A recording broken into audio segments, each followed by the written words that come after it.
All right, welcome back to ABA exam review and the continuation of our RBT practice exam series, where we're going through another set of questions together and breaking them down. If you're new to the channel, welcome. If you're returning, welcome back. Please like and subscribe. Be sure to check out btexamreview.com for all of our study materials, including our combo pack. When you pass your exam, let us know so we can include you in the Sunday shout out. Work hard, study hard. Let's get going. A teacher wants to reduce a student's habit of tapping their pencil on the desk during class. The teacher decides to provide praise for every 5-minute interval in which the student does not engage in pencil tapping. Over time, the student's pencil tapping decreases. What procedure is demonstrated here?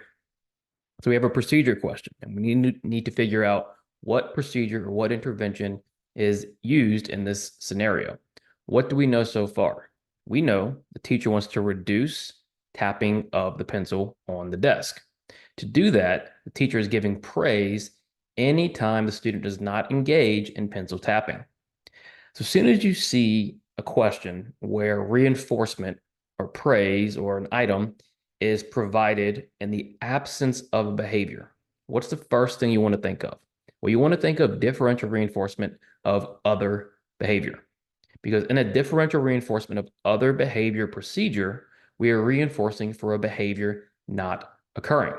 In this case, if pencil tapping does not occur for 5 minutes, reinforcement is provided. As a result, the student's pencil tapping goes down. Now, the key with the DRO procedure is we're not teaching a replacement. So if we look at A, differential reinforcement of incompatible behavior, with the DRI or an incompatible behavior procedure, you're teaching a replacement. So when you have a differential reinforcement question, ask yourself, am I teaching a replacement? If you are, then it's going to be an incompatible behavior or an alternative behavior procedure. If you're not, then it's going to be a differential reinforcement of other behavior procedure, because in the other behavior procedure, we're reinforcing for a behavior not occurring. In this case, pencil tapping. And then D, non-contingent reinforcement. Well, reinforcement is contingent on something or something not happening, so it isn't non-contingent. The procedure here is differential reinforcement of other behavior. If you're looking for a parking spot at the grocery store, you will always park near the grocery cart return if your daughter is in the car, so you can easily put the grocery cart away. If your daughter is not in the car, you don't always park near a grocery cart return because you may not need a cart. Your daughter has blank over your behavior. So we're looking at the daughter in relation to your behavior. And what is happening when your daughter is present? Well, when your daughter is present, you park near the grocery cart return because you're going to get a grocery cart. So your behavior is changing in a couple of different ways. When the daughter is not there, you don't have to park near the cart return, and you may not even need a cart. So what do we call it when your behavior changes in the presence of a stimulus? Well, we're going to call that stimulus control. Your daughter has stimulus control over your behavior. When your daughter is present, your behavior changes. She likely signals reinforcement is available for getting a cart or parking near the cart return. Either way, when she is present, your behavior is changing. When your behavior changes in the presence of somebody else or another stimulus, that stimulus has stimulus control over the behavior. Think about when you have control over one of your clients' behavior, and when you're there, maybe they're much better behaved than when you are not there. You've got stimulus control over that behavior. The daughter does not have reinforcement over the behavior. That's not how reinforcement is used. She doesn't have maintenance or shaping either. The best answer and only good answer here is stimulus control. A vocational trainer is teaching a client how to wash dishes. The trainer initially provides prompts for each step, e.g. rinse, soap, scrub, rinse again, during the first attempt, but expects the client to perform all steps independently as soon as possible. The client practices the entire sequence during every session. What teaching method is used here? So we've got a teaching question, and the key here is the client practices the entire sequence every session. We know the trainer is teaching washing dishes. They initially provide prompts for each step. So at first, every step is demonstrated only during the first attempt. But after that first attempt, now the client has to perform all steps independently, and they practice the entire sequence every time. So when we're teaching what is a task chain, right, 1, 2, 3, 4, 4 steps. We've got a task chain, and we're teaching every step and expecting every step to be performed independently. What type of teaching method are we using? A, forward chaining, and B, backwards chaining. With forward chaining and backwards chaining, we're not expecting the client to know every step independently, right? We are prompting through individual steps and teaching one step at a time. In this case, we need the client to perform all steps independently, and we're working on every step during every session. So we're using total task chaining to teach this particular behavior. Total task chain, we want the client to perform every step by themselves every time. We're going to work on every step, and it's going to give us a good idea of what steps may need a little more practice compared to others. Now, a task analysis is how we create the chain. So don't get task analysis confused with the actual chaining. Task analysis is how we take wash dishes and we create steps to teach the actual chain. So the task analysis comes first and then the teaching. The teaching method here is C, total task chaining. Joe's science teacher starts giving Joe a sticker each class where Joe is not disruptive, which has been effective at reducing disruptions. Joe has now started to disrupt his English class and his math class at a much higher rate.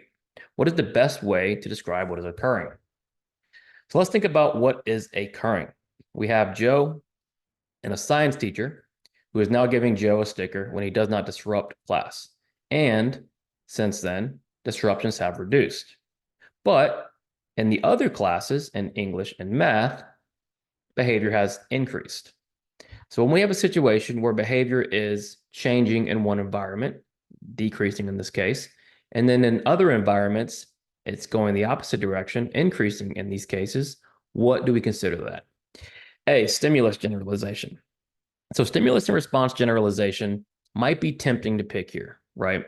But the thing is, it's not generalizing, right? Because the disruptions are actually going down in one setting and disruptions are going up in another setting.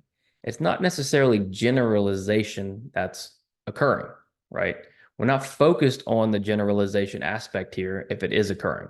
What we're thinking about is the behavior contrast idea, where behavior is contrasting according to the environment and the reinforcement schedule.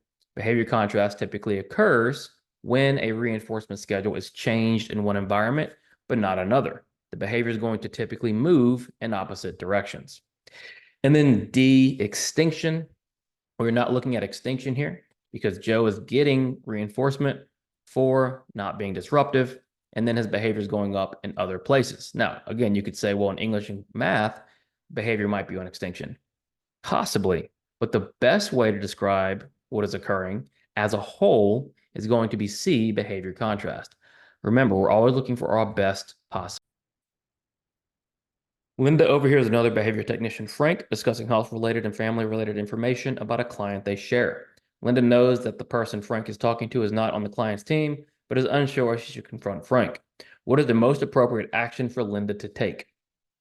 So we have an ethical question, a privacy question, and privacy is a very big deal, not only because of HIPAA, not only because of company policy, and not only because of our ethical code, but we want to treat our clients with dignity and we don't want to reveal stuff about them that is their private information. So if we have a situation where Linda is hearing a behavior technician, Frank, discussing health and family and private matters about a client they share, and Linda knows the person Frank is talking to is not on the client's team, what should Linda do? What is ethical in this situation? Well, we want to be careful in ethical situations because Linda is simply overhearing somebody or Frank talking to somebody not on the team. Now, the thing is, all Linda is doing is overhearing this. She's not involved in the conversation. She doesn't know all the details. So we want to be very careful. We want to be ethical. We want to keep people ethical. But as a behavior technician, what is Linda's response here? She doesn't have all the information. What's the most appropriate action for her to take? A, confront Frank immediately and ask why he is sharing private information. We don't want to confront Frank as Linda because that's not necessarily Linda's job. Additionally, she doesn't necessarily know all the information. She's simply overhearing a conversation that's occurring. So when in doubt, as a behavior technician, our first response should be to notify our supervising behavior analyst on the case as soon as possible. That should always be your go-to as the technician. C, ignore it since Linda does not have enough proof that something unethical occurred. Possibly, but we can't ignore it. The best course of action is for Linda to reach out to the supervising behavior analyst, let the supervisor know what she heard, and then leave the analyst to deal with it and provide more guidance. Open communication with the analyst is a key part of the technician's job. Thanks for watching. Check out btexamreview.com for all of our study materials. Subscribe, like for all of our videos. When you pass, let us know so we can include you in the Sunday shout out. Work hard, study hard. See you soon.